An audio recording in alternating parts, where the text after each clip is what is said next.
Money makes the world go round. In fact, it's hard to do without it. But however much or however little money you've got in your pockets, there are ways you can make it grow. Can I pay £20 into my account, please? This is definitely a first. And when money is deposited in a savings account at a bank, it starts to earn interest. I'm at one of the UK's biggest banks, and inside here are the computers responsible for doing all the sums.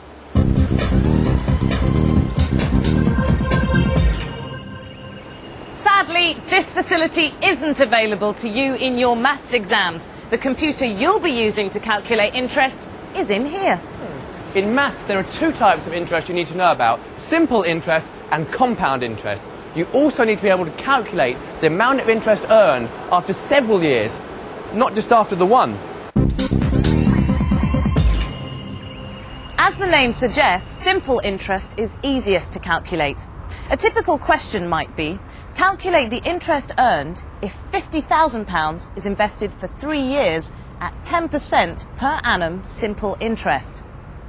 You're given three things here: the amount of money you start with, which is £50,000, also known as the principal amount, the length of time it's invested for, which is 3 years, and the interest rate, which is 10%, expressed as a percentage per annum, which simply means per year.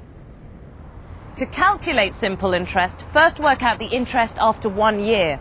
After 1 year, the interest is 10% of 50,000, and 10% is 10 hundredths, which is the same as 1/10.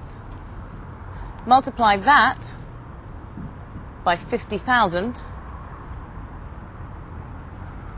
which is £5,000. Next, you need to multiply that by the number of years you're investing the money for, which is 3 years. So £5,000 multiplied by 3, which is £15,000. You might get asked a question like this in maths, but in reality, banks don't work this way. They use compound interest. Compound interest gives you more, but it's also more complicated to work out. You need to work it out year by year. So to calculate the interest earned if £50,000 is invested for 3 years at 10% per annum compound interest, well, in true maths for real style, it helps to use a table. In the first year, the principal is £50,000. So the interest earned is 10 hundredths, or a tenth, of 50,000, which is £5,000. But here's the difference. You then add the interest earned to the original amount, the original principal, which is £55,000. So 55,000 then becomes the new principal at the beginning of year 2. So in the second year, the interest earned is 10 hundredths, or a tenth, of 55,000, which is 5,500. You then add 5,500 to 55,000, and you get 60,500. So 60,500 is the new principal at the beginning of year 3. We then work out the interest, as before.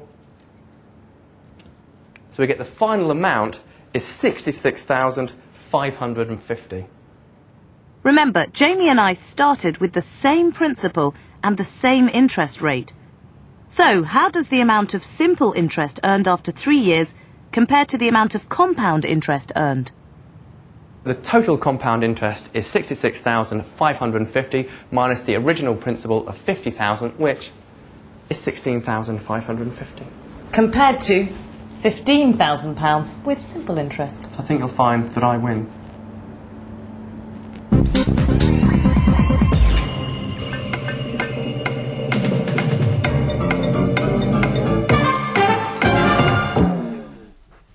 Hello. Now, you know, I've always fancied to go with Carol's board, and she's gone, so now's my chance. And here's a Maths for Real top tip for calculating a percentage increase.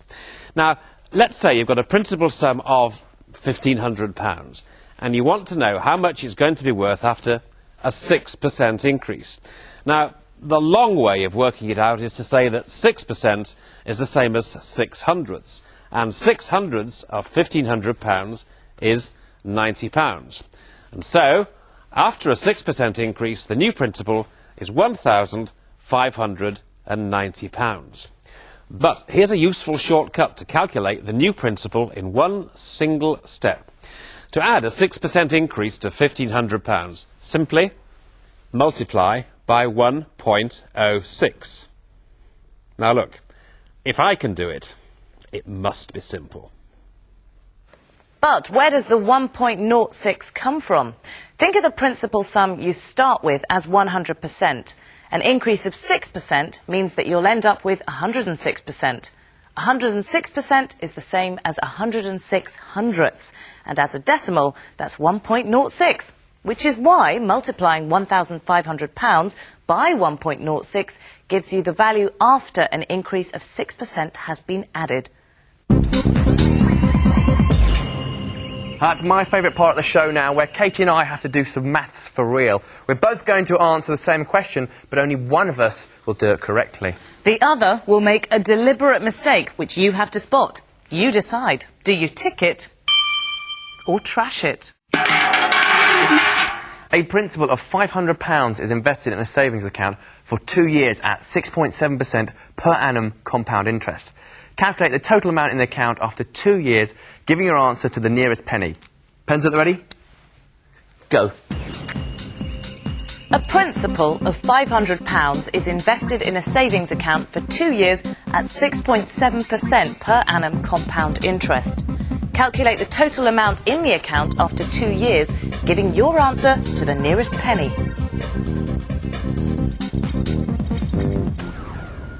To find the amount of interest after 1 year, I multiplied 500 by 6.7 hundredths, which is 33.5, or £33.50.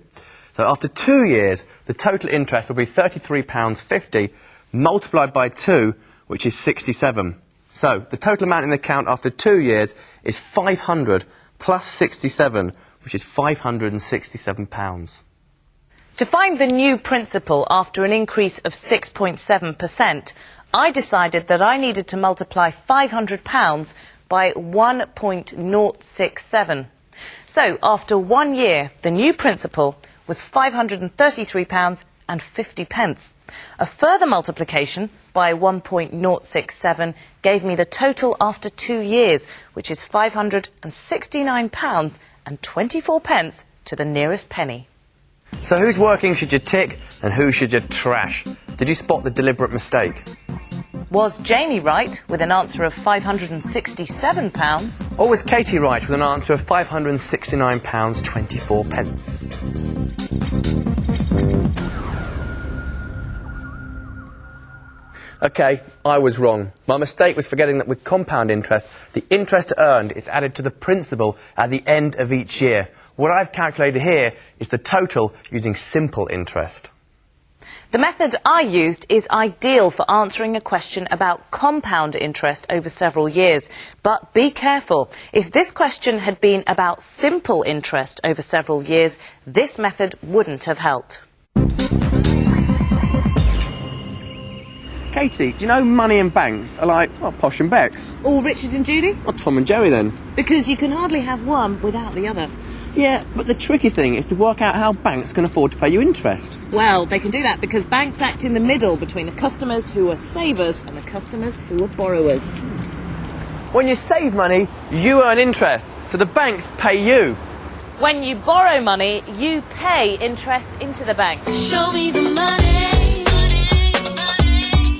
Say Katie borrows £1,000 and the interest rate is 8% per annum.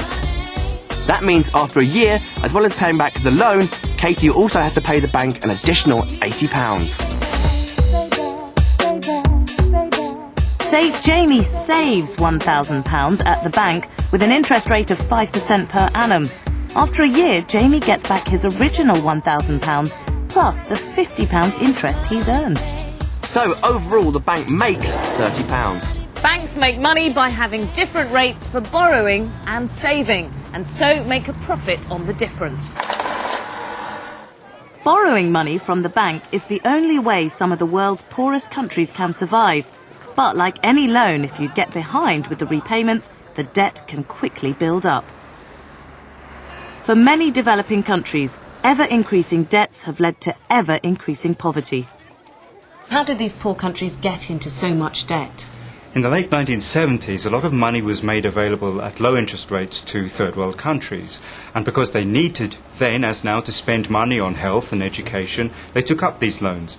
But shortly afterwards, the interest rates rose and most of the world went into recession, which hit third world countries hard. And as a result, they were unable to pay back the loans, which spiraled out of control. What sort of size were the initial loans and how much bigger are they now? Initially, hundreds of billions of dollars were lent to third world countries. Right now, with additional loans and interest rate growths, the total debt is about $2,500 billion. Now, many people are poorer now than they were then, so there's no hope they're going to pay this back. If there's ever going to be any improvements and prosperity in third world countries, their debt has to be cancelled, and that's what we're trying to achieve. Compound interest is partly responsible for making loans so difficult to pay off. For example, if a country borrowed £85 million at an interest rate of 5% per annum, how long would it take for that debt to rise above £100 million if no repayments were made? For each year, an increase of 5% means multiplying the principal sum by 1.05. After 1 year, 85 million multiplied by 1.05 gives a total of 89,250,000. To find the figure after 2 years, multiply this number by 1.05, which gives a new total of 93,712,500. Multiply this number by 1.05 for a third time gives a total after 3 years at over 98 million, and multiply this number by 1.05 for a fourth time shows us that after 4 years the debt has broken the £100 million barrier if no repayments are made. In maths, all these calculations can be done in one much shorter step. To calculate the total debt after 4 years, multiply the principal sum by 1.05 4 times, which is the same as 85 million multiplied by 1.05 to the power 4. And if you work that out, you get £103,318,031, which is exactly the same as before.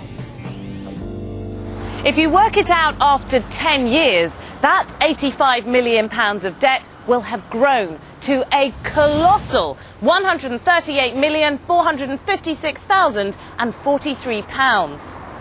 That's more than £50 million of interest. With debts of this size, it's no wonder that some of the poorest countries in the world have little or no prospect of ever paying them off.